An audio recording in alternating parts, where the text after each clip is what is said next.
on, you guys? Welcome back to the channel. Back on the Fireblade. I've been seeing you guys' comments and everything. Hopefully the bike is good. So I'm gonna walk you through pretty much what's going on. Hold on a second. So first things first, we put a new map on it just to like kind of mess with it. We're trying to figure out what the issue is. I'm doing everything from home, so I don't know if, like, you know, if it's tested. We're kind of just like testing out and stuff like that. Soon Ren and Troy from Ren Tuning, they're gonna pretty much stop by and they're gonna take care of it like in person, so they get it all knocked out. But let me walk you through what's going on with this bike and why is it doing what it's doing. You know, if you guys aren't aware, if you didn't watch the last video I made with this bike, with the issue that I had, it pretty much just goes into a limp mode. Like if I'm cruising casually like this in a low RPM, just like, you know, normal cruising, the bike literally completely cut the throttle out, like completely no throttle, and it kind of just goes into this limp mode, and which is very sketchy because, you know, I can't go anywhere and I had to kind of just pull over, go to the side of the road. So this is my first time riding it ever since the newest kind of like map, just to try it out. The map wasn't allowing me to change the Celsius still, so I still have that little issue. I have the setting. I saw some comments saying that like you can change from the settings. Like, yeah, I know that, obviously. I've been to the settings and I tried to change it, and for whatever reason, like where I can change it is like kind of like there's a shadow over it where, like, you know, it doesn't let me you know, select that option so I can change my units from, like, you know, miles to kilometers, Celsius, Fahrenheit, all that stuff. So yeah, last time when it happened, I was pretty much doing exactly what I'm doing right now. I was in 6th gear, just cruising around like 75 miles an hour, you know, around like the speed limit, and the bike out of nowhere just completely cut throttle and went to into that limp mode.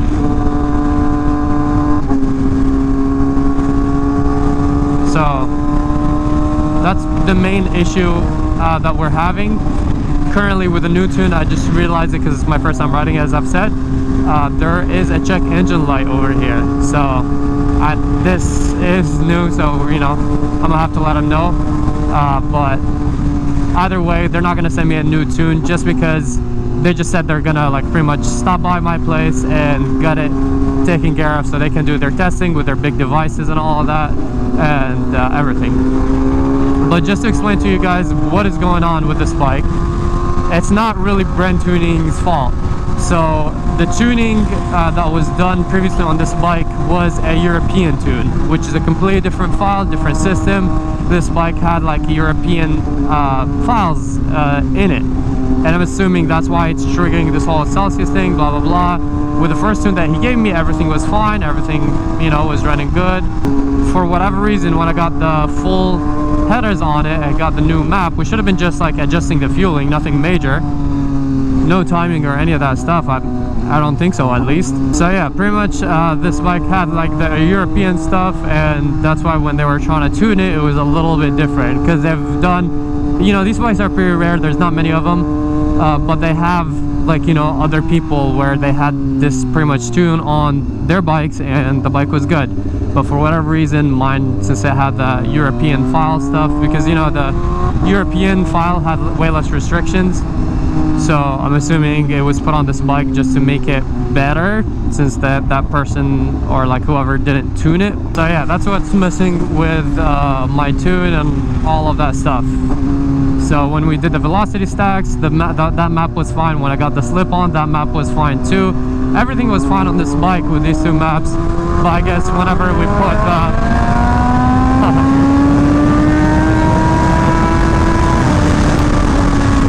I'm trying to take it easy on the bike just because I do have a check engine light. I'm not really sure what the check engine light is for. I'll definitely like let them know just so they can update me. Just want to make sure that there's nothing major, you know what I mean? Supra! Real Supra. and fake Supra.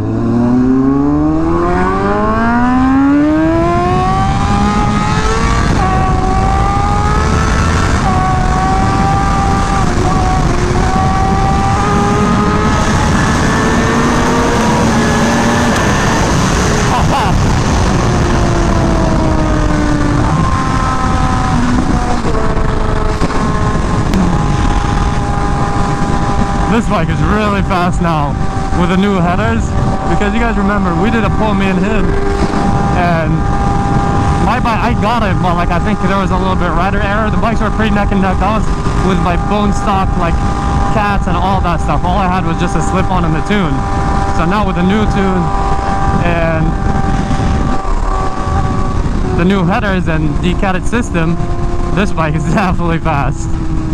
Like, I can't believe I was catching a V4R. That's wild. Alright, I'm not gonna do anything else because of the check engine light. You know, I don't want to affect anything. I don't know what's going on with it, you know what I mean? What we're doing today is actually, we're just, well, mainly I wanted to test out the new tune and see what's wrong with it, because I wanted to test out if the whole like dying issue is good.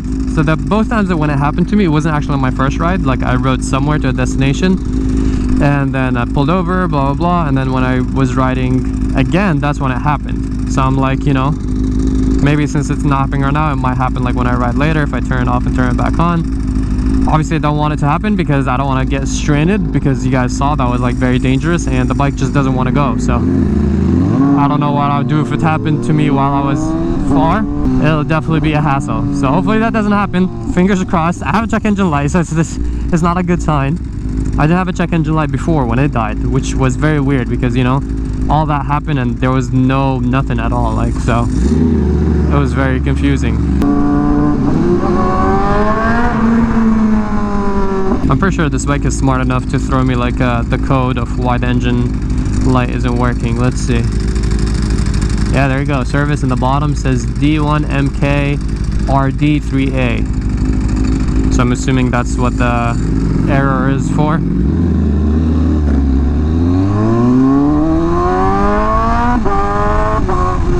But yeah, I don't even remember if I told you guys, but we're going to weigh the bikes. There's actually like a weighing scale that we can use.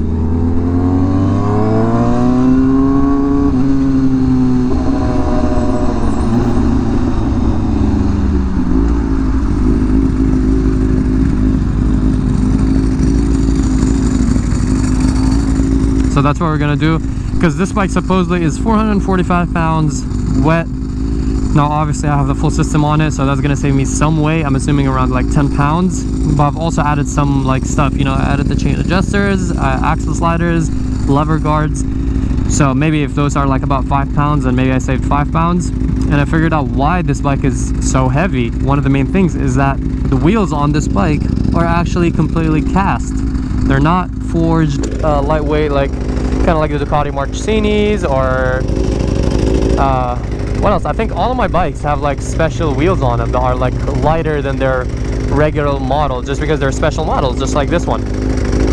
So yeah, this bike apparently has the just regular cast wheels, and that's why it's really heavy. So I'm assuming if I get like carbon wheels or something crazy on it, this bike will be like crazy, because, you know, it's gonna feel so much lighter. You're really gonna feel the difference, since you're like double upgrading, because, you know, the forged Marchesinis that are, I believe, magnesium, those are already like very, like they're way lighter than the cast wheels. And then if you do carbon, those are even lighter than that. But also I'm wondering that if they did those cast wheels, because I think I saw a comment, or I don't know, someone told me that they actually like heavier wheels because the bike feels more stable.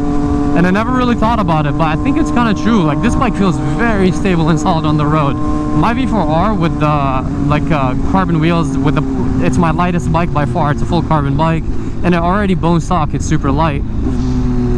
We are going to be weighing that at some other point again. So yeah, I was saying that my V4R is like extremely light. Is this the scale? Are we on it right now? I think so.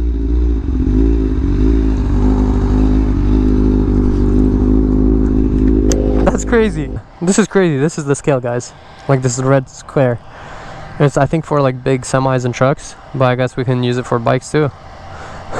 I'm dead. But yeah, my V4R feels like crazy. Like, it definitely doesn't feel like very stable on the road. It's very like, you know, all over wobbly. So I don't know, maybe that's why. It could be. Obviously you can adjust your suspension and all that, stiffen it up, it makes it better. But I don't know, the V4R does feel like I'm floating, which when you think about it, if you're kind of like you feel like you're floating, then you're not very like stable, you know what I mean? Because you're not like as planted. I don't know. I just saw a comment and I was like, in my head it kind of made sense. So I was just kind of like telling you guys my thoughts and all about it. At least the exhaust is getting colored. It's more in the back. Like the back is almost colored all the way up here. I don't even know if you guys can see that. I want it to be colored in the front though. Give me my slip. 400 pounds even. No way. Yeah, that's what he said. He said plus or minus like 10 pounds. So. Well, that makes a big difference. But let's just say it's 410. 410 makes sense. Very accurate scale, obviously. No, well, if it's 10 pounds off, not very. 20, let's say it's even 420. Yeah, I mean, let's see what this is, because I'm pretty sure this. Yeah, move yours. So his V4R, which is pretty much stock, obviously like basic parts like mirror delete, tail tidy, but the full acro, that's carbon 2 pieces. What? Like I'm saying, like a little, like I don't think that's stock carbon, is it? I think it is.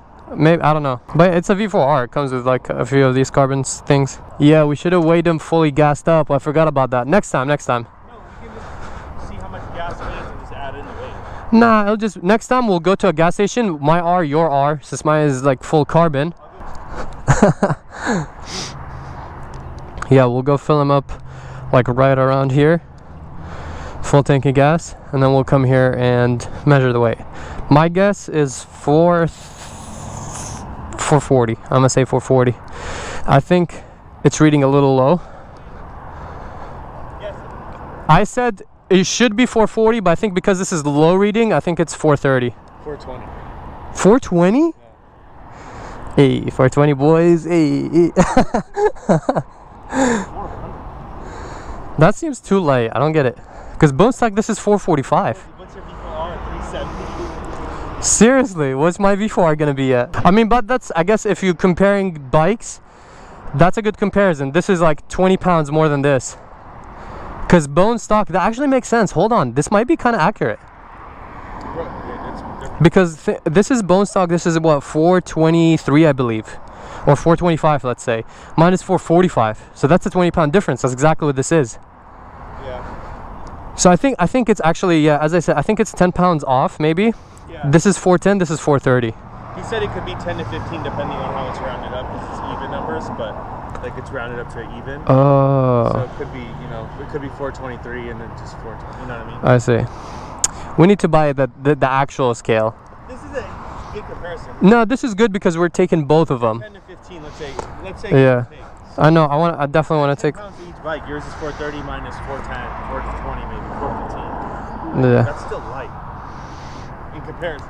Yeah, 20-pound difference. Now let's see. Usually it doesn't like die on me on the first ride, but the second ride, like right now, it might die on me. Hopefully not, because we're far from my garage. Huh? Where should we go? I need to drop this back off since it has a check engine light. I didn't even know.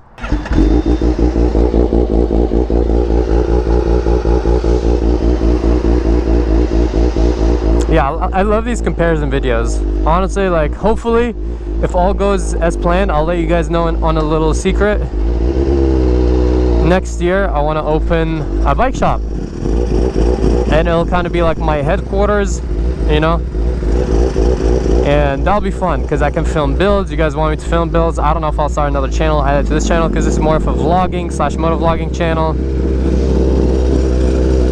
Not really a part install type of channel. Oh my god, it's so messed up here.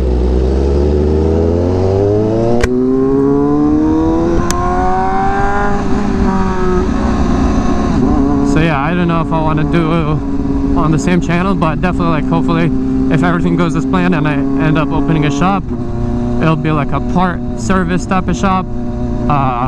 It'll also be like, you know, installing mods, stuff like that. It will also be yeah, same thing. Like I'll be filming those type of videos. I'll be filming like more comparison videos, like get a scale, all that type of fun stuff. Hopefully, like, you know, if everything goes as planned, that's what I want to do. It'll just be kind of like a step up for the content. I'll also, you know, be able to store more bikes over there.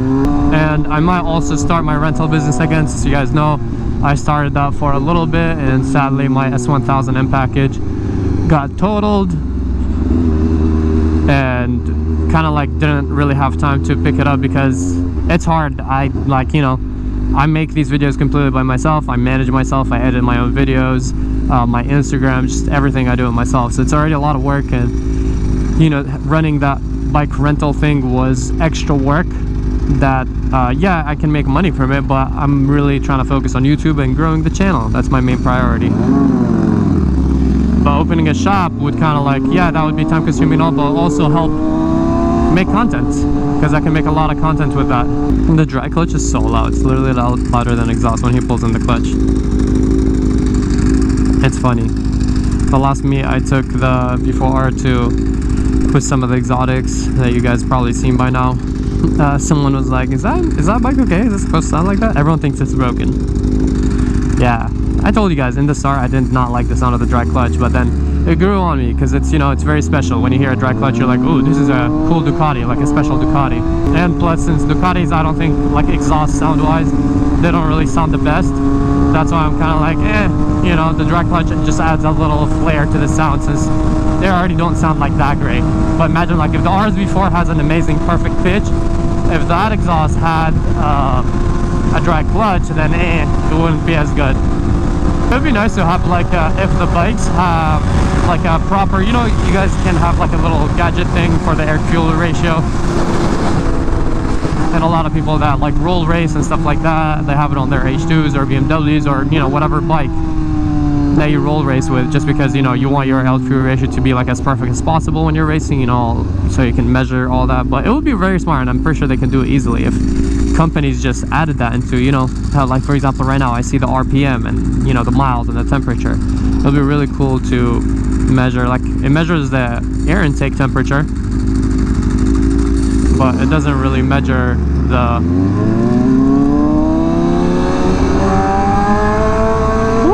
the tail is sliding a little bit.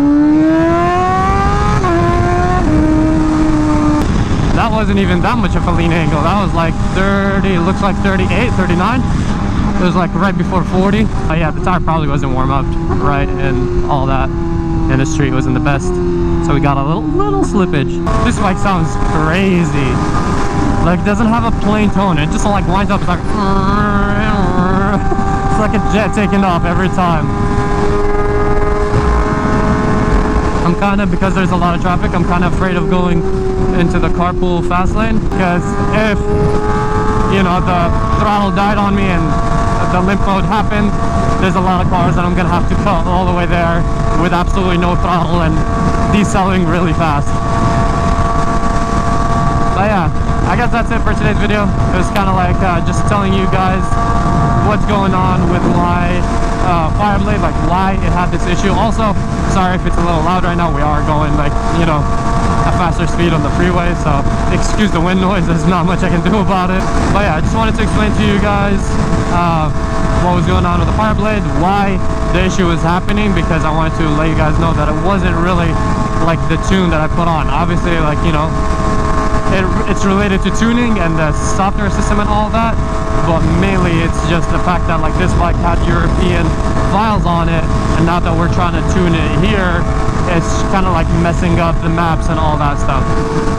But hopefully, I believe in like a couple weeks, a week or two, Fred and Troy, they're gonna stop by and they're gonna figure it out, sort it out for me, so then we won't have any issues with it.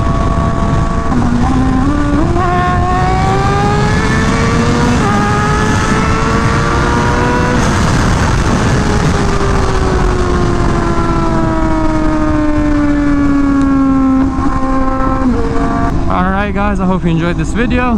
We measured a V4R with basic mods and my Fireblade's weight, similar mods too, and I explained to you guys what's going on with it and the updates. So hope you guys enjoyed this video. If you did, please drop a like, subscribe. I'll catch you guys on the next one.